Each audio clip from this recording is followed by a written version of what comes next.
สบายดี FC พี่น้องทั้งฝั่งลาวและฝั่งไทยทุกท่านมื้อนี้ก็ช่อง YouTube วิธีเราไต่ก็ลงมาจดเตะไฟในเดือนที่11เนาะวันที่29มื้อนี้เนาะ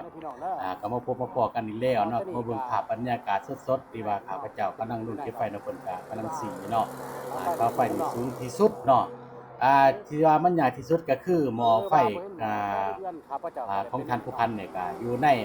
เสาไฟเนาะจริงๆเสาไฟเฮาก็สิได้ พาปลาเข้าไปเนาะหรือว่าหมุนเข้าไปจดเนาะพี่น้อง FC บ่ต้องย่างเข้าฮอดคงเซียนว่าความลำบากส่ำใดเนาะผู้จดไฟเป็นทานบ้านของเราเนาะก็รู้สึกว่ายากที่สุดเนาะสิได้เอิ้นว่าพืชกกไม้กกแก่ต่างๆเนาะมันอยู่นี่ก็สิได้หมุนเข้าไปจดอ่าตัวเลขไฟเนาะที่ว่าแต่ละเดือนก็เป็นแบบนี้เนาะก็คือFC ทุกท่านคงสิได้ว่ามันยากลำบากส่ำใดเนาะการเก็บ ไฟหรือว่าจดเลขไฟทุกท่านคงสิเข้าใจสุดท้ายนี้ครับพระเจ้ามีก็คำว่าสบายดี